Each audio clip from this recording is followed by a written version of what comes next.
दोस्तों, महालक्ष्मी बहुत प्यारी है। हमारे जीवन में दुख, दरिद्रता, तकलीफ और परेशानी को समाप्त करती हैं। मैं माता लक्ष्मी की सौगंध खाता हूँ। अगर आज आपने शरद पूर्णिमा पर यह उपाय कर लिया और इस वीडियो को देख लिया तो आपकी तमाम परेशानी अपने आप खत्म हो जाएंगे। आपको किसी भी वीडियो में जाने की जरूरत नहीं पड़ेगी। इस वीडियो में शरद पूर्णिमा की संपूर्ण जानकारी आपको मिल जाएगी। आप कहीं मत जाना, बस भरोसा रखें। दोस्तों, क्योंकि मैंने शुरू में ही बताया है, मैं माता लक्ष्मी की सौगंध खाता हूं। इस शरद पूर्णिमा पर यह वीडियो आपका भाग्य बदल देगी। आपके भाग्य पर चमकते सितारे की तरह 4 चांद लग जाएंगे। दौलत चुंबक की तरह नहीं, बरसात की तरह आपके घर में बरसेगी। दोस्तों, शरद पूर्णिमा की रात क्यों बनाई जाती है? खीर जाने इस खीर को खाने के लाभ एवं शरद पूर्णिमा की संपूर्ण जानकारी। दोस्तों, आज की जो वीडियो का विषय है बहुत ही सुंदर है। शरद पूर्णिमा के दिन इस जानकारी को आप बिल्कुल भी मिस मत करिएगा। और मैं जो आपके शरीर में एक ऐसा अमृत पैदा करने का तरीका बताऊंगा जिससे आप आजीवन यौवन रहेंगे। आपके शरीर में कभी बुढ़ापा नहीं आएगा। इसलिए मैं बोल रहा हूं कि इस वीडियो को ध्यान से देखना। इस वीडियो को देखने के बाद आपको अन्य वीडियो देखने की जरूरत नहीं पड़ेगी। ध्यान से देखना। देखिए, शरद पूर्णिमा पर खीर बनाने की परंपरा काफी समय से चली आ रही है। रात को चंद्रमा की रोशनी में दूध से बनी खीर रखी जाती है और फिर उसे मां लक्ष्मी को भोग लगाकर के सुबह प्रसाद के रूप में प्राय सभी लोगों में बांटा जाता है। तो आज हम आपको बताने जा रहे हैं कि ये जो खीर है, इसे खाने से क्या लाभ होता है।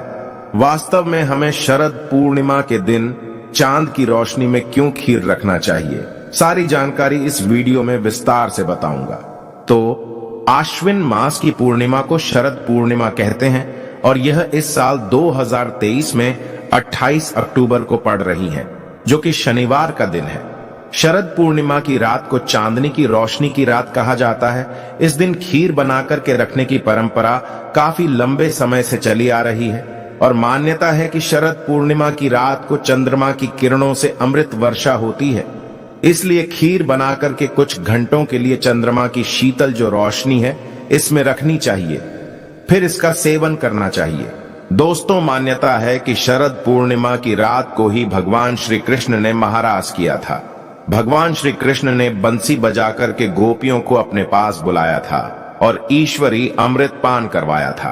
अतः शरद पूर्णिमा की रात का जो खास करके बहुत ही हमारे हिंदू धर्म में विशेष स्थान होता है, इस रात को चंद्रमा अपनी 16 कलाओं के साथ पृथ्वी के जो नजदीक होते हैं उस समय आ जाता है। शीतलता प्रदान करती है, पोषक शक्ति एवं शांति रूपी अमृत वर्षा करती है। देखिए, ध्यान से सुनना।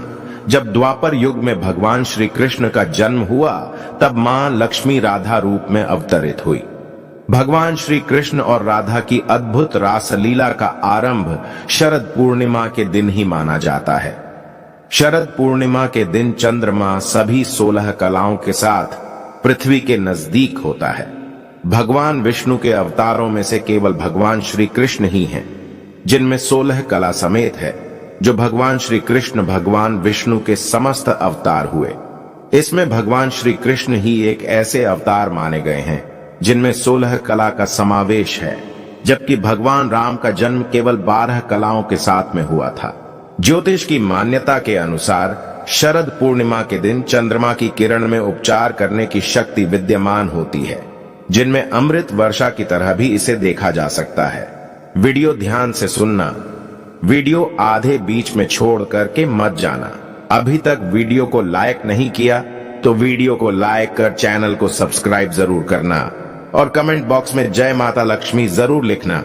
आज मैं आप लोगों को यौवन प्राप्त करने का, आजीवन कभी भी बुढ़ापा नहीं आएगा, ऐसा तरीका इस वीडियो के माध्यम से शरद पूर्णिमा के दिन प्राप्त किया जाने वाला तरीका बताऊंगा, जो कि दशानन रावण स्वयं करते थे। तो देखिए, परंपरागत के अनुसार जो शरद पूर्णिमा की रात, इस दिन गाय के दूध की खीर या अन्य मीठे जो व्यंजन है, ये रात की चंद्रमा की जो खुली चांदनी है इसके नीचे में ला करके रखना चाहिए, जिससे जो व्यंजन होता है ये अमृतत्व की शक्ति इसमें प्राप्त हो जाती है। देखिए, ध्यान से सुनना। गुजरात राज्य में शरद पूर्णिमा को शरद पूनम भी कहा जाता है। और शरद पूर्णिमा के दिन चंद्रमा का बहुत महत्व माना जाता है। जो व्यक्ति पूर्णमासी उपवास का संकल्प लेता है, ऐसे व्यक्ति शरद पूर्णिमा के दिन से उपवास प्रारंभ करते हैं और ऐसा माना जाता है कि इसी रात के बाद मौसम बदलने लगता है, सर्दियां शुरू हो जाती हैं तथा मंदिरों में पूजा अर्चना करने की जो खुलने का समय होता है, बंद होने का समय होता है, इसमें परिवर्तन हो जाता है। शिव भक्तों के लिए शरद पूर्णिमा का विशेष महत्व होता है। मान्यता है कि भगवान शिव और माता पार्वती के पुत्र जो कुमार कार्तिकेय है, ये शरद पूर्णिमा के दिन ही उनका जन्म हुआ था। इसी कारण इसे जो ये शरद पूर्णिमा है, इसे कुमार पूर्णिमा के नाम से भी जाना जाता है।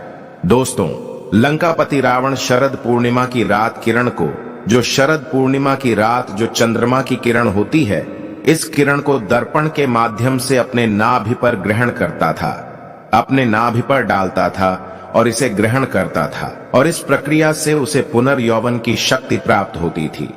इसलिए आपने देखा होगा रावण काफी उम्र 4 चौकड़ी राज करने के बाद भी, 16 युग जीने के बाद भी उनका शरीर रोगों से मुक्त रहा, दोषों से मुक्त रहा एवं यौवन से भरे हुए थे।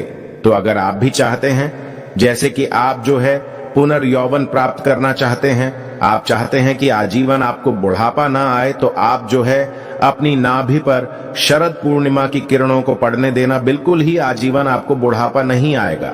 लेकिन यह भी कहा गया है, शरद पूर्णिमा की रात 10 बजे से लेकर के मध्य रात्रि 12 बजे के बीच में अगर कोई भी व्यक्ति कम वस्त्रों में घूमता है, ज्यादा वस्त्र नहीं पहने होता है, हो सके तो सभी वस्त्रों का त्याग कर देना चाहिए, कम ही वस्त्र पहन करके घूमना चाहिए। तो ऐसे व्यक्ति को ऊर्जा की प्राप्ति होती है, ऐसे व्यक्ति को बुढ़ापा नहीं आता, ऐसे व्यक्ति को रोग एवं दोष छू भी नहीं पाते। तो आप जो है ये उपाय करके देख सकते हैं। पौराणिक मान्यता के अनुसार शरद पूर्णिमा के दिन माता लक्ष्मी का अवतरण हुआ था। जी हां दर्शकों, आप हमारी वीडियो को देख रहे हैं। कल की भी वीडियो में बताया था, जब समुद्र मंथन हुआ था, तो समुद्र मंथन में माता जो लक्ष्मी है, इनका जन्म इस समुद्र मंथन से शरद पूर्णिमा के दिन ही निकली थी और समुद्र मंथन से इस दिन अमृत भी निकला था। ब्रह्मदेव ने इंद्रदेव को कहा कि प्रत्येक वर्ष में आने वाली शरद पूर्णिमा के दिन आप बिल्कुल ही अपने किरणों के माध्यम से पृथ्वी लोक पर, भूलोक पर अमृत वर्षा जरूर करना।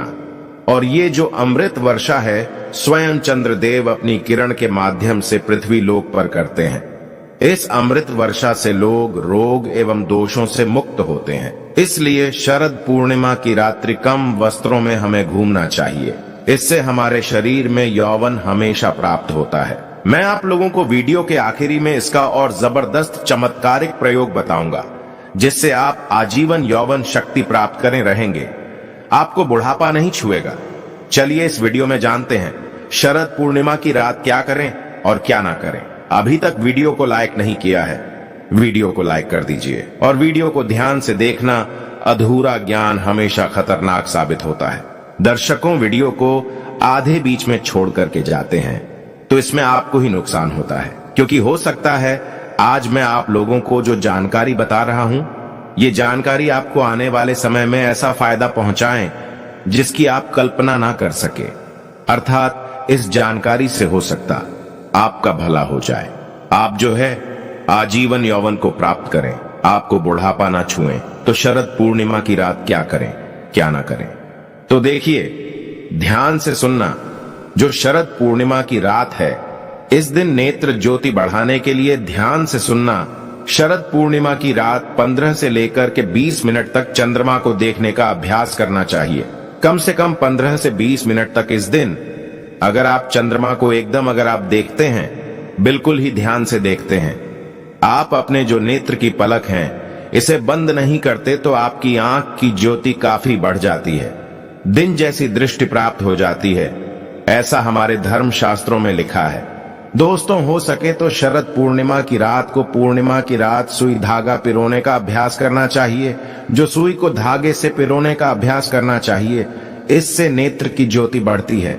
शरद पूर्णिमा पर चंद्रमा की चांदनी गर्भवती महिला की नाभि पर पड़े तो जो गर्भ में पलने वाला जो बच्चा होता है, हष्ट होता है, पुष्ट होता है, और अगर ऐसे बच्चों का जन्म होता तो ऐसे व्यक्ति काफी ज्ञानी होते हैं।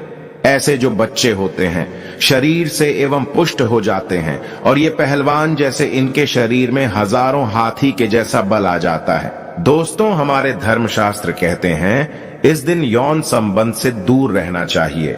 ऐसा माना जाता है कि इस दिन संबंध बनाने से जो बच्चे पैदा होते हैं वो विकलांग होने की आशंका रहती है। तो इस बात का जो है थोड़ा सा विशेष ध्यान रखना। चलिए इस वीडियो में जानते हैं कि शरद पूर्णिमा के दिन क्यों खाते हैं खीर, और वास्तव में हम जो खीर रखते हैं इसे खाते हैं तो हमें क्या बेनिफिट मिलते हैं, हमें क्या फायदा मिलता है, ये भी जानना जरूरी है। तो देखिए, ध्यान से सुनना। दोस्तों, कहते हैं कि इस दिन आसमान से अमृतमय किरणों का आगमन होता है। इन किरणों में कई तरह के रोग नष्ट करने की क्षमता होती है। ऐसे में जहां इन किरणों से बाहरी शरीर को लाभ मिलता है, वहीं शरीर के भीतरी अर्थात आंतरिक अंगों को भी ये लाभ पहुंचाने का काम करते हैं। इसके लिए आप जो है खीर को चंद्रमा की रोशनी में रख कर के बाद में आप इसे खा सकते हैं। यही कारण है कि शरद पूर्णिमा की रात को लोग अपने घर की छतों पर खीर रखते हैं। दोस्तों, इस खीर को खाने से अगर किसी को लंबे समय से कोई ऐसी बीमारी है जो बीमारी ठीक नहीं हो पा रही है, खाट पे पड़े जो व्यक्ति है जो कि चलने फिरने में समर्थवान नहीं है, तो ऐसे व्यक्ति को ये खीर खिलाने से धीरे धीरे कुछ दिनों के भीतर में उनके जो रोग होते हैं वो ठीक हो जाते हैं। और ऐसे व्यक्ति जो खाट पे पड़ा व्यक्ति है, ऐसे व्यक्ति भी चलने फिरने में समर्थवान हो जाते हैं। अमृत समान बल आ जाता है। ध्यान से सुनना। कहा जाता है कि इस दौरान चंद्र से जुड़ी हर वस्तु जागृत हो जाती है। देखिए, ध्यान से सुनना। दूध भी चंद्रमा से जुड़ा होने के कारण अमृत समान बन जाता है, जिसकी खीर बना करके खाने से चंद्र प्रकाश में रख करके दूध संबंधी जो भी चीज होती है, जैसे आप खीर को ही रख लीजिए या फिर पेड़ा को रख लीजिए, दूध से बनी कोई भी वस्तु रखते हैं तो अगर आप इसे खाते हैं तो चंद्र से जुड़ी कोई भी वस्तु खाते हैं तो ये अमृत बन जाता है, बिल्कुल कि इस दिन जागृत हो जाती हैं चंद्रमा के प्रकाश में होने के कारण।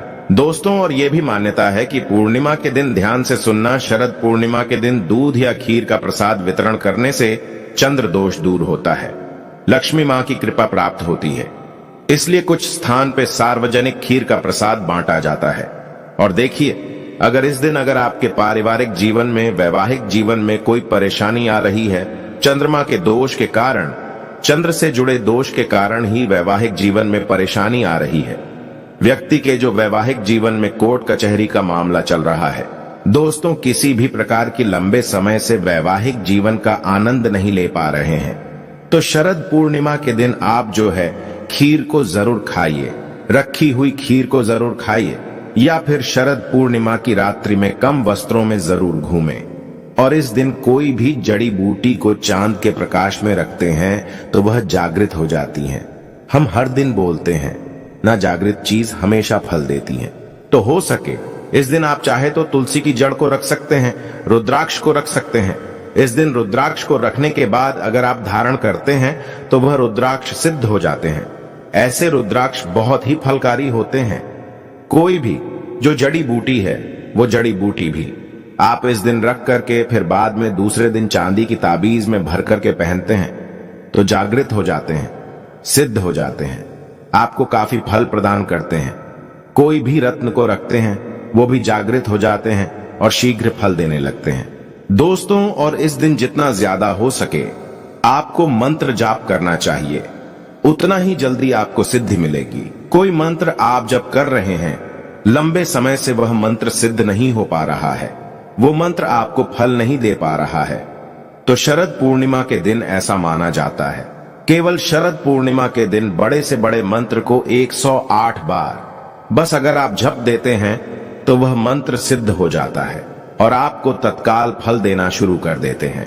दोस्तों, बहुत से लोग शरद पूर्णिमा के दिन मंत्र जागृत करते हैं।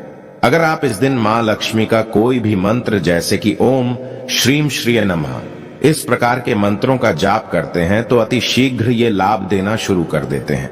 कोई भी बीज मंत्र है, साबर मंत्र है, इन मंत्रों का जाप करते हैं, ये भी फल देना शुरू कर देते हैं। दोस्तों, और इस दिन शरद पूर्णिमा के दिन मां लक्ष्मी उल्लू पर सवार होकर के पृथ्वी लोक पर प्रत्येक मनुष्य के द्वार पर जरूर आती है। इसलिए इस दिन कभी भी अपने घर के द्वार के पट अर्थात दरवाजे को बंद नहीं करना चाहिए। इस दिन हो सके तो रात्रिकालीन 9 बजे से लेकर के 3 बजे के बीच अपने द्वार को जरूर खोल करके रखना चाहिए, क्योंकि खुले द्वार पर मां लक्ष्मी बिना पूछे प्रवेश कर जाती हैं। अगर आप माता लक्ष्मी को अपने घर पर बुलाना चाहते हैं तो कमेंट बॉक्स में लिखें, माता लक्ष्मी आपका स्वागत है। हमारे घर में माता रानी के लिए एक लाइक जरूर करें। धन्यवाद।